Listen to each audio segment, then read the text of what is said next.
At Bardere, we were taken to an open field. Tukaacho bila nguo. Kashuka tu nimefuga hapa. The car boot opens. When it opens, we are told to remove the blindfold. The next thing I see, I'm seeing these Toyota VXs, like in the multitudes. These things were more than 20. Just imagine, kuguni tulikuwa na kuguni. Na uweze makitu. Kukuwa na makuguni huko, hakuna kitu akijifunika, kuna nini, mwanalalia, nini, hata, unajua, miguu kuna kitu. Paka tukasiko na hii inaitwa arthritis. Miguu, hata saa hii, miguu hii, inagada ile hujaona.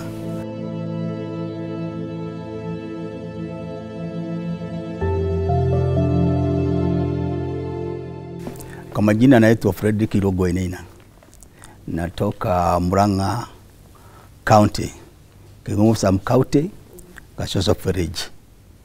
Nilikuwa nafanya kazi huko Wajir South as a district registrar. Nilikuwa nafanya kazi na registration. Kwa hivyo hata sikuwa nimekaa only 1 week wakati tulisikuliwa. Tulikuwa melala. Sasa unaenda na tubu. Unaona kama nyoka. Kwa sababu inalia pande hii, imelia, unasikia kama inaingia. Ingine inaingia kwa dirisha. Ingine kwa mabati huko juu. Kulala tukaingia chini ya meza hivi. Ndiye mtu mmoja, hiyo Al-Shabaab mmoja, akatuona kwa dirisha. Wakati alituona, Mungu ni mwema. Hakupiga risasi. Alirudi kwa mlango. Na sisi tukaamuka, tukanua mikono juu, kupika pale nje. Mimi ndio nilipiga. Wale wa sababu walikuwa hapo, they are more than 100. Ndiye tukaambiwa tulale chini. Nini, kichwa chini kabisa. Wakati tulilala chini hivi, ndiye wengine alikuwa akifuta wengine hivi tusutiwe. Lakini kulikuwa na ile mkubwa yao, alichukua ile budge nilikuwa naye kwa hapa, nilikuwa ya kazi, akaweka ndiye aliambia hawegera kachukua hivi, kwambia hapana. Akajaribu kuangalia kama tuko na kitu, tuko na kitu. Tukaambia, nikatoa shati na Mule akatoa yake. Tukijaribu kufugiwa ucho au macho, kaona hapana. Wakatufuka mikono kama inakaa hivi. Ndio walitupeleka paka kwa gari. Tukaenda gari kale ikaasha watu. Tukapelekwa. Tukaenda tukakuta town kingine. Kutolewa. Hapo ndio tulipewa maziwa ya ngamia for the first time. Sikuwa nimekunywa maziwa ya ngamia. Tukua na Mule. Tukakuwa maziwa ya ngamia. Tukaenda tukaingizwa kwa gari. Sasa inakaribia jioni. Tukafika town nyingine, wakanunua mchele, na mchele tukapewa sahani yetu. Hatukuwa kukula. Unajua uko na uoga, huwezi kula, hata huwezi tamaa ya hiyo chakula. Hatukukula. Unajua hiyo chakula ikachukua hiyo chakula akapeleka ya mwendawazimu wengine walikuwa hapo. Tukaweta gari, tukaenda tukakuta road block. Sasa ni usiku. Hapo road block hadi tulilala. Tukakuliwa na ubu hapo. Asije walitupatia tukafunika hapo kwa barabara tu ndio tulilala. Asubuhi tukaamuka. Tukaenda tukavuka mto tukafika town. Huko ni Dar es Salaam. Huko tulifika huko ni pale Dar es Salaam. Ati Dar es Salaam ni upande ya Mogadishu. Huko ni Mogadishu. Ndio tukapelekwa kwa wakuu kubwa. Wale tulikuwa na hawa walirudi. Na tukapelekwa na mkubwa mwingine huko. Tukalala for about 3 days. Alafu ile nguo tulikuwa nazo tukatolewa, wakanunua nguo nyingine tukapewa. Tukakaa for 3 days hapo. Kutoka huwezi toka, ukitoka unajua saa ile unalala hapa. Askari wako hapa na mabuduki. Ukitaka naenda show, unapeleka mbuduki inafanywa hivi.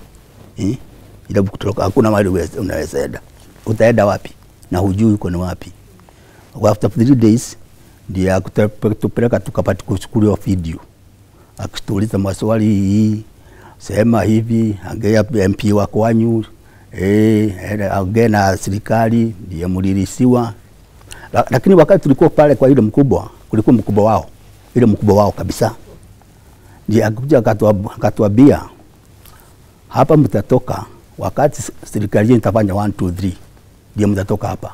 Na mjue hapa hakuna ugali.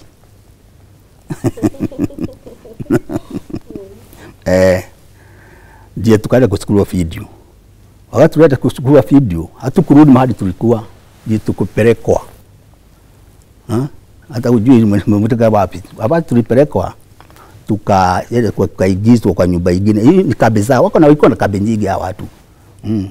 Na hapa tulipelekwa, ndio tulitolewa nguo zote. Ile nguo zote tulikuwa nazo tulitolewa zote. Na ile pesa tulikuwa nazo zikatolewa nyingine. Akaachwa nao. Tukaachwa bila nguo. Kashuka tu nimefuga hapa. Tukaigizwa kasa. Hapo tulikaa. Tukakaa kwa muda tukakaa. Unajua hapo ile kitu tulikurura sana kuguni ndio hizo. Just imagine. Kuguni tulikuwa na kuguni. Na uweze sema kitu. Kukuwa na makuguni huko, hakuna kitu akijifunika, kuna nini, mnalalia nini, hata unajua na miguu kuna kitu. Paka tukasiko na hii inaitwa arthritis. Miguu hata saa hii miguu hii inagada ile hujaona. Hiyo miguu. Tukwenda huko kuigizwa kula kwa shero, tukakaa. Kukaa ndiye walikuja wakatutoa, tulikuwa tukahamishwa. Tukahamishwa kutoka hapo. Tukapelekwa paka mahali nyingine tena. Kukaa ndiye mtu mwingine alikuja. Huyo mtu ni kama alikuwa ananiambia hata Kikuyu alikuwa anajua Kikuyu, kuongea Kikuyu. Hata kuna mahali nyingine ananiambia wewe, wakati tulikuwa nahojiwa, akaniambia wewe utaongea lugha Kikuyu. Vile najua. Nasikia. Tuniliongea lugha ya Kikuyu. Kuongea lugha Kikuyu. Hiyo vitu walikuwa natuma padi na huku Kenya. Ni kama walikuwa walijulikana tuko hai. Ndiye tukaa huko sana. Wakanboja tukatolewa. Hata tulikuwa nafikiria tunapelekwa nyumba. Kulikuwa mchana tu. Kuja walikuwa wanaenda kupiga simu, kupigia DC simu yaji wako hai. Tukaongea na dio alikuwa anaitwa Ruto. Tukaongea hata tukarudishwa kwa sero tu, kwa ile nyumba tu. Unajua hiyo nyumba ni ploti, ni ploti. Si kama hapa. Iko na marumu, different rooms. Sisi tunambule hatutaachana, tulikuwa nakaa kwa room moja. Lakini kile kitu tulikuwa tukula sana ni kuguni, magonjwa, kuhara, nini. Na maji tunakunywa ile kwa show, saa ile mpeleka show. Unajua mkipeleka show, ako mbele yako anakufanya. Akiva kwa muraga anagonga, ndio wigi. Ile maji iko huko ndio unakunywa. Kwa nini na ndio unaona magonjwa ya kuhara, saa yote tuna mtu anahara. Chakula hakuna, ni ile tu keep we going. Mchere tu, kamchere kako pale chini tu mko wawili. Tukakaa na alafu hawataki kuongea. Saa yote kuna wakati moja ni fungua macho kidogo ni uongo baya sana. Vita. Saa yote kupigwa. Hata mtu anashindwa nini. Hata tukitoka hapo tulikuwa tumekoda ile hakuna. Ndiye kulifika wakati moja wakatuamsha usiku. Tulikuwa nafikiria tunapelekwa nyumbani. Tukafika mahali tukalalisha siku 3. Alafu unajua huko Somali, unajua inatoka pande hii. Kwa sababu Kenya is west, kwa Somali, Kenya ni west. Jua ni kama ilikuwa inatoka pande hii. Tunarudisha mahali tukarudishwa kwa sero tena. Tukakaa miezi mingine 3 hivi. Na tukua wakati kulikuwa Julai 2013. Ndiye tulikuja watakopeleka kutoka hapo mahali tulikuwa. Ndio kuja usiku. Unajua tumerudishwa mahali tulikuwa. Sasa tukakaa for 3 months. Alafu kuja usiku. Tukaambiwa tuende tukao. Unaenda kuoga au hujafunguliwa hivi vitu. Naambia ukaoge. Mule akapeleka bafu yake na mimi nikapeleka ya. Onjaji nikufanya hivi tu. Unatoka. unajua tulikuwa nafunga na nyororo. Nilikwambia kutoka wakati for those 19 months sijaamuka hivi. Kulala huwezi lala, huwezi tusonge miguu hivi. Unalala katu hivi for those ndio natikata mgongo, ndio hiyo nakuuma. Kuja kaa hivi. Kila mahali mwili inakuuma. Magonjwa mingi ndio hiyo. Ndio akakuja kabia amka. Alikuwa kiita mzee. Unajua kwa tulikuwa kama mtoto baba na mtoto yake. Mule alikuwa very young, wacha saa hii. Alikuwa mtoto tu. Na mimi nilikuwa mzee, nilikuwa nimebaki hapo about 5 years nitae. Kwa sababu nilitaka 2015. Sasa tukabia mkeni, nenda uoge. Sasa tukaeni hapa chini, akajaribu kuvugua ile padlocks, hakuna kuvuguka, akaanza kukata. Wakanikata yangu. Hata alikuwa ananiambia ni masaidi kukata ya Mule. Ndio tufugu. Hata nilifuguka, tukapatiwa nguo tufaa. Majini ingia tano faa inaaguka, una nyama, umekonda ile hujaona. Ndio kutatemuka. Sasa kufaa hiyo tukarudishwa mahali tulikuwa anakaa. Unaona? Tukawa tulirudishwa hapo, tukakaa tukasikia gari imeingia. Wakuja tabia tokeni. Tukachukua mikono. Tatu umefungwa macho. Uoni. Tukachukua mikono kwa gari. Gari ikaanza safari. Ni usiku. Ikaenda tukafika mahali ingine. Hatuna viatu. Mimi tukapitishwa kwa miba, thorns. Hata nilikuwa natolea mtoto wangu. Wakati tulilitiwa, watoto wangu ndio walikuwa nitoa hiyo miba kwa miguu, mahali tulipitishia juu. Ajali, ako na viatu na una. Ajali, unadungwa. Kufika hapo, ndio sasa wakatokea chakula tukakula. Ndio kataidia gari jioni. Tukarudishwa kama tunarudi mahali tulikuwa. Alafu tukakaa for 3 days. Tumekaa for 3 days. 3 days ndio tukaamushwa tena usiku. Tukaja safari. Tulifika mahali kama saa 6 hivi. Gari ikasimama. Akaniuliza mzee, ukipelekwa nyumbani utafurahia? Nikamwambia mimi nitafurahia, nataka nikirudisha watu wangu si nitafurahi. Ndio. Hata Mule aliulizwa tu. Tukaenda. Tulifika mahali tukakuta watu wengi na mbuzi nyingi. Na hapo ile mkubwa wao alikuja akatuambia from now you are released. Yeye tukafunguliwa hiyo nini manyororo nini tukafunguliwa kwa sababu alituvuga vile tukua. Tukaanza sasa. Nao wakati walienda kwa bush walienda kujifuga. Hata wewe jua hiyo mtu kama ulikuwa na yeye mtu na yeye. Ndio wakajifuga. Kujifuga ndio ile walituambia hivyo ndio release wakaenda. Tukaanza na maska na hapo ndio alikuwa akiniambia kibia. Maule akamwambia usijaribu nini? Kutukibia. Tukakaa gari kakuja tukaigizwa. Ikafida ikafuka mto juu nisikia ilikuwa mto Juba. Tukafika pande ile nyingine. Tukakuga gari imesimama. Tukaigwa tuigewa hiyo gari. Ndio tulianza safari. Mpaka wapi? Tukakuja tukakuta tumegoja kwa border diff. Tulikuwa tumegojewa na wazee wa Kenya. Walapo tukugojewa ndio tukae. Ndio tukatola toka hii gari. Muingie kwa hii gari. Kufika hapo Mule alijua mtu mmoja. Walikuwa wanakaa pale Wajir naye. Ndio wakakuja tukavuka boda, wakatuambia tupitia hii tunatakuta Al-Shabaab, tukapitia hii nyingine. Ndio tukaenda tulikuwa tumegojewa na driver kwetu kazini ya registration na maaskari na watu wengine wa serikali. Tukapewa tokeni kwa hii gari, ingieni kwa hii gari. Tukaenda hivyo. Alafu to make matter worse, ni wakati nilikuta my mother amekufa juu ya stress. Alikuwa anauliza mtoto yangu atarudi lini? Sasa mimi nitakuwa nisaidiwa na nini? Hiyo stress kakuwa mama yangu. Mimi nilikuwa naulizwa kaburi. Mama yako, nilikuwa akirudia mama yako alikuwa juu ya wewe. Stress ilimkura paka akaku.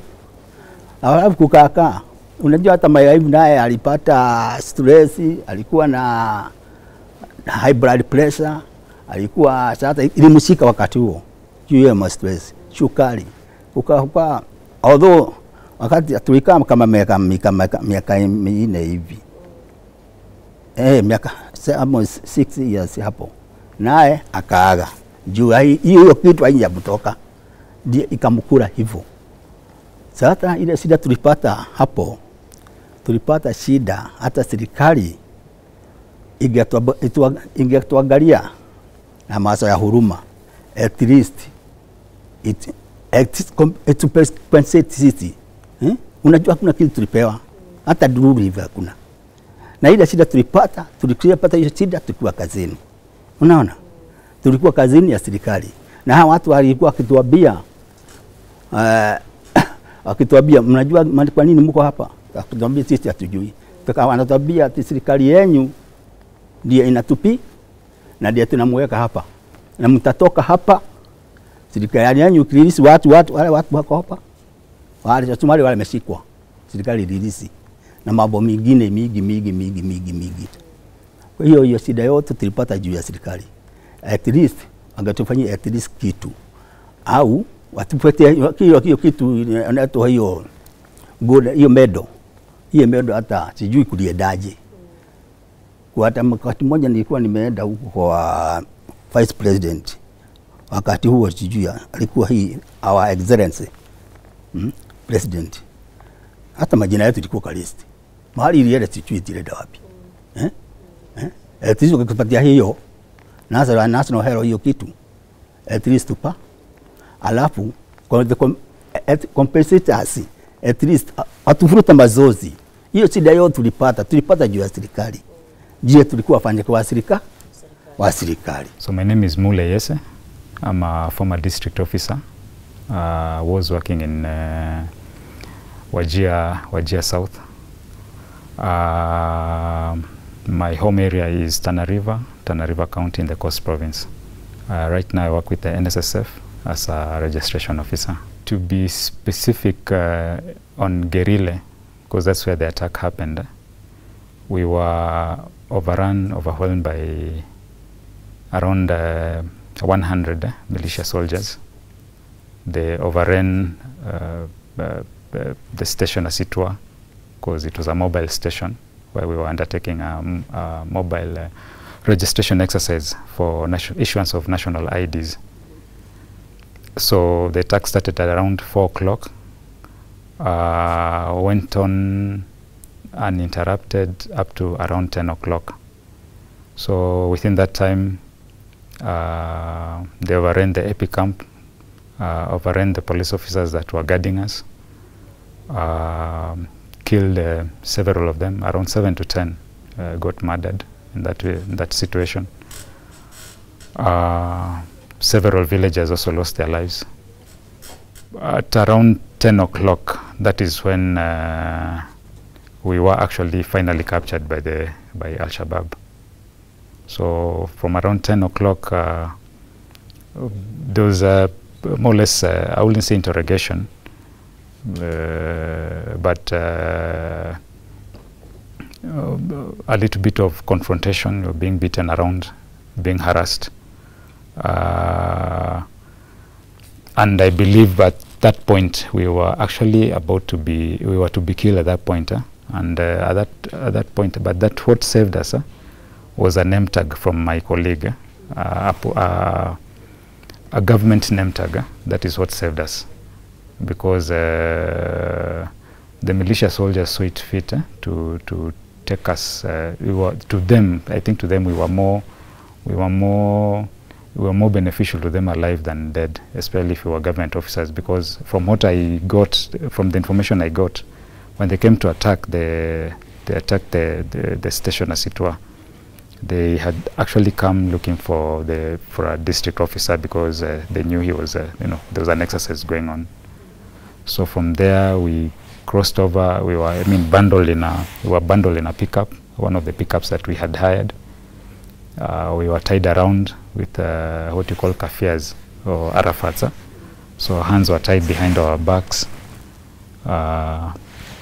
made to walk across thorns, bundled into the vehicle, and then crossed over Somalia.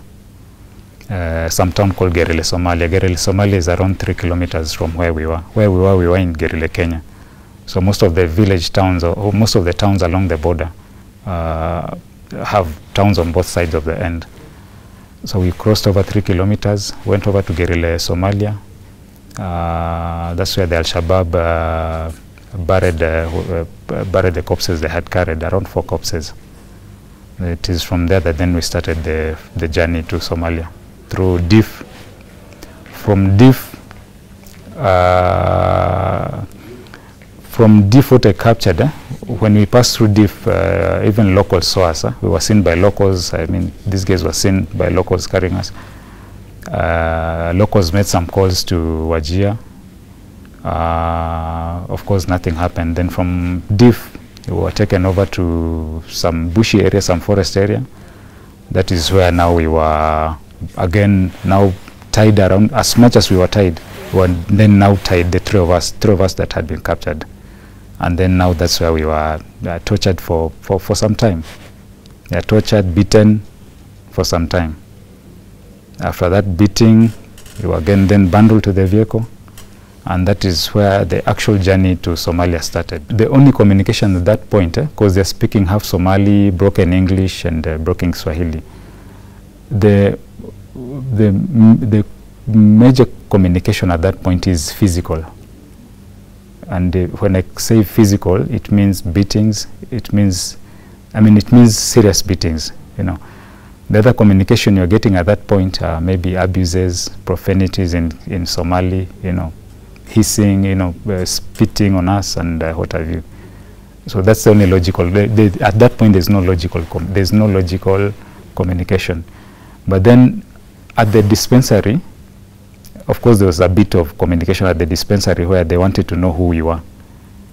So they were very specific. They wanted to know who we were. In fact, they assumed my colleague Wainaina was a district officer. So when he told them he wasn't, they wanted to know if I was an AP officer, because I think by then I was young, so I looked like one. So of course I told them no. I told them I was just a clerk. Journey from Somalia at 8 o'clock. Of course we pee. We request to pee, which they allow us. They untie us. So from 8 o'clock we still continue through deserted land. Then we reach the first town, the first what I call a town, although it's more or less of a village, at around 1 o'clock. Because by the time we get there, it was midday prayer was going on. So it's at this major town. This, I think, that was one of the first major strongholds that we go to. From there, the journey continues. 2 more towns, I think, 2 more towns. Then the first major significant town that we go to, which will have been the next day, was a town called Marka. That is where significant events in our abduction took place. And by significant events, I mean interrogation. That's the first serious interrogation we got at Marka. That's the first place we were tied. We were tied on what you call a technical, the pickups, and driven around the town as trophy, as war trophy. This is the first town where now the locals were really after us. This is the first town where, you know, locals became part of the mob justice, literally mobbing us, giving us mob justice, literally, in the literal sense, you know, like common criminals. So for us, that was the first major significant town that, you know, that really, you know, there's some real impact in terms of this is it, we are done. The real stay in Somalia has really not started even at that point. At that point, we are still in the preliminary stages of our abduction. Of course, drama and extremes in terms of our interactions with the local population and the militia soldiers. So it's at that point, of course, as we moved and as we journeyed, that of course you are looking at your survival tactics, because by the time we reached Mogadishu, what most people don't know most people don't know that the militia soldiers that caught us, by the time we reached Mogadishu, we were actually handed over to another group. So we were moved to a Mabati structure, a Mabati sort of house. That is where we were chained, kept for around a day or two, and then that is when the chairman of the Shura Council came to see us. First of all, I think he wanted to see for himself that we were indeed alive, and besides that, I think there's some decisions he couldn't make unless he was right at the ground, because when he came, the only decisions I remember he told us, the only things he told us was that we were going to be safe, that Al-Shabaab was trying to find ways of negotiating with the Kenyan government. The other thing he told us was that we'll be released as soon as the government started engaging them. So in my mind, I knew we will probably be there for around 2 weeks. So there are two scenarios.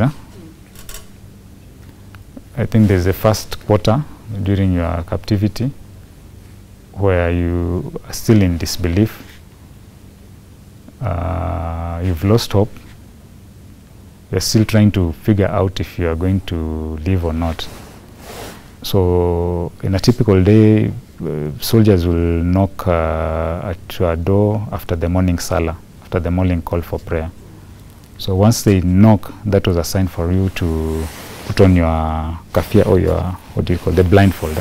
So put on your blindfold and prepare yourself to be moved out. So he will kick the door open. The doors are usually chained, so you'll hear him unchaining the door. Once he unchains the door, he'll kick the door open. Once he kicks the door open, he'll start clicking. When he starts clicking, because you're also chained, so there's no you can, so you have to, find ways of standing up and follow the click sound. So the reason for that is because of the filth, that we are in. They don't want physical contacts. So he'll click and lead you to a door. So once that door opens, you realize you are right at the bathroom or at the toilet. So of course this thing is also filthy, because in a typical safe house, we'll have around 20 to 30 prisoners, and of course a multitude of soldiers guarding us. So they will use those safe houses as bases. So once they reach, when this soldier comes, he's going room to room, cell to cell. So by the time he comes to a cell, we are able to count. We know that we are cell number 5, or this time round we are cell number 6, or we are cell number 7. So we usually make those counts. So we'll monitor. By the time he's near us, we prepare. He makes his clicking sound to the toilet. You go to the toilet. In the toilet, you have less than 5 minutes to help yourself. You help yourself where you can. Once you help yourself, you have your 5-liter jerrycan, and there's a 20-liter jerrycan there. The 20-liter jerrycan is for washing and for drinking water. So you help yourself, pour some drinking water into your 5-liter jerrycan. If you're fast enough, of course, you'll be done before he kicks the door. But if you're not fast enough, of course, he'll kick the door, and you'll have to be out. And if you're lucky enough, and you get a soldier that is warm enough, they'll give you a little bit of more time. So from there, I'll give you the clicking sound back to the safe room, or rather to the cell, where you wait for the either morning tea or lunch come breakfast. So the second knock to the door is when he'll come to take the bowl for your food. Of course, he'll come with a jug of, if you're lucky, he'll come with a jug of tea, pour into your cup. So you're blindfolded, but you can hear the tea being poured. Once he pours the tea, he kicks the bowl, or puts his leg into the bowl, kicks it out. And he will do that to all the cells. So all these bowls will be kicked from the cells, put on the corridor. They put whatever food that is available that day. The bowl is kicked back, and the door is banged shut and chained. So from there, you are all alone. At that point, you are with Wainaina. So of course, it will be a point of really doing nothing. Just maybe we eat, have our meal, then have some small discussions, have prayers if need be, and yeah, basically nothing. In my book, I've called it the state of nothingness. So now you have sometimes nothing to think about, nothing to say, until probably late at night at around 10 o'clock as you wait for your next meal. So there's that state of nothingness. So there was really nothing, not much activity on a day-to-day basis. We were tied, but the chaining started at Marka. So that was intermittent until now we reached Mogadishu. Mogadishu, now the chains became more or less permanent. From Mogadishu, it was either chains or handcuffs when we were going for the video recordings. So once we are done with the video recordings, we will remove the handcuffs, put on back the chains. So from Mogadishu, those chains were permanent for 19 months. So they were basically dog chains. They would chain your leg with a padlock, padlock it, then padlock both, chain both legs again, padlock it, then padlock your leg and chain it with a hand, padlock it. So we had 4 padlocks with us and the chains that were permanent. So those ones we lived with them. And the only time I remember they were removed was when we were doing the videos, which was I think twice. And then there was once or twice, 2 more times when we had gone to meet some senior Al-Shabaab official, because there were some phone calls that were coming from Kenya and they wanted proof of life. So we had to be moved. So at that point, the padlocks had been so, I mean, the padlocks literally had to be changed, had to be sawed off. So the chains were a permanent feature that we lived with for those 19 months. The sleeping is not even the problem. The beatings are the problem, okay? Because you are chained, and when they decide to, to come for those beatings at around 4 o'clock, and of course that wasn't an everyday thing, but once in a while it did happen. You really can't defend yourself because you're in chains, of course, yeah, and you're blindfolded. So I think that was a bit of a challenge. But even then, in terms of sleeping, we just adapted. We adapted ways. But even that adaptation, of course, it affects your body. It affects your body because the chains sort of, I don't know if they sap your energy or they sap your nerves, but there's something, the metallic, the chains and the padlock, there's something that really destroys your body. I wouldn't tell what it is. But of course, it was uncomfortable. Is a what? It's too average. I don't know. It's too. It's an understatement. It's an understatement. Yeah. So somehow I don't know, because we were, we were literally animals. So we were literally animals. But I guess in our minds we were not really bothered about that state. We were more bothered about being alive, just to have one more day. Because remember when we were with Wainaina, anytime we'll have those positive talks again amongst each other, it will be like, we just need to survive tomorrow. We need to survive today to see tomorrow. If we can see tomorrow, then Wainaina will tell me, then we are going home. So it'll be like, we just need to survive today, then tomorrow we are going home. And of course I will believe that lie, and until 19 months passed. What kept me going, I think if it was not for Wainaina, us being in the same cell, I don't think I would have survived 3 months under those conditions. And if I was not there, I don't think he will also have survived those 3 months, more than 3 months. But I think that is the time I became spiritually aware of myself. I call it in my book a time of spiritual awakening, a time of spiritual purity. You get in sync with God. It's not a time to think about your family or yourself. There's at no point did we ever think about our families, neither did we think about ourselves. Because like even I detail in the book, if you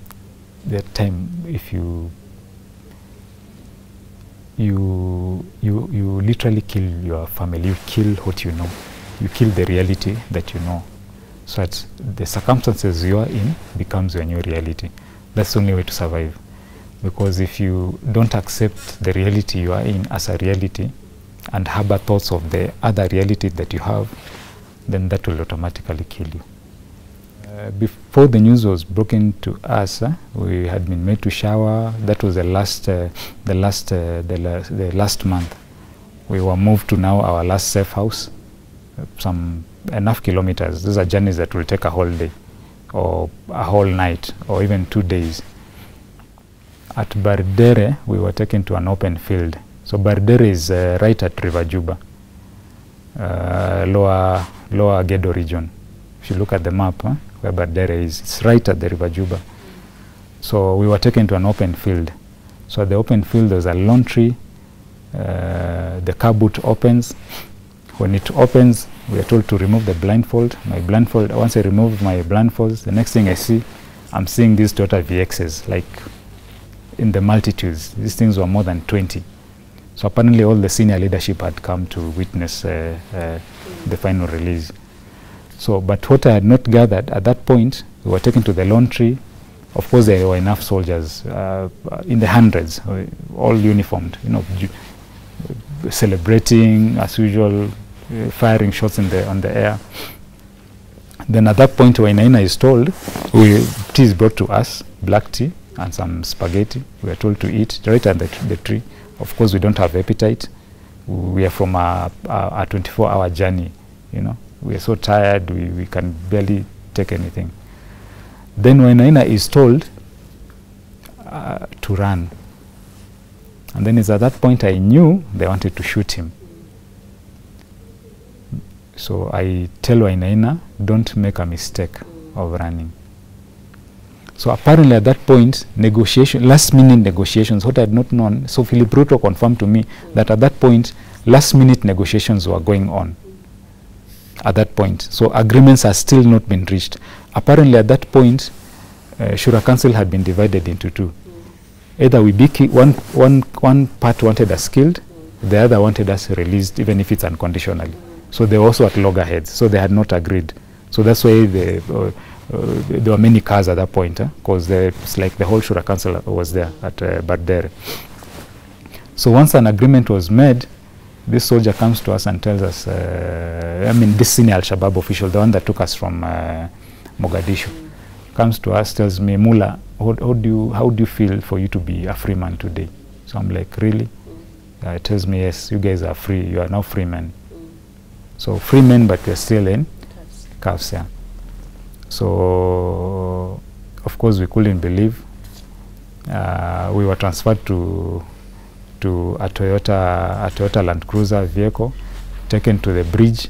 So once we reach the Juba bridge, we go towards Bardere, right inside the town. Then I realized the town looked familiar, because it's as if we had passed that town before.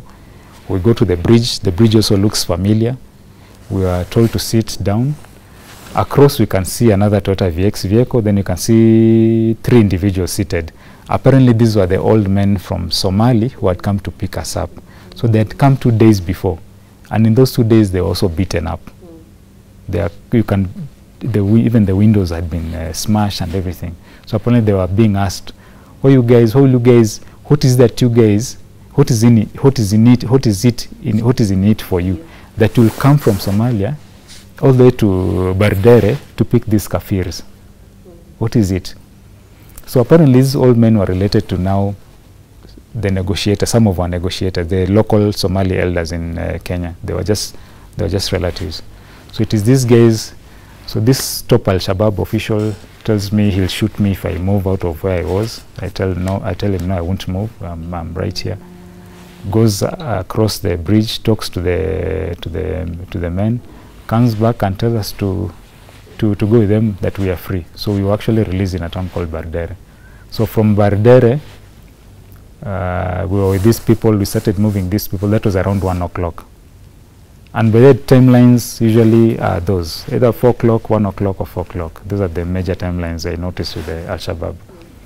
So at 1 o'clock, we start the journey now to Kenya. That experience was life-changing because, of course, it made me a stronger person, more in sync with God, more observant, more calculative, especially with human beings. I mean, it has made me to be more calculative, more conscious, more self-aware, you know. So, and probably a better person, I believe. I don't know. People might have different opinions about me.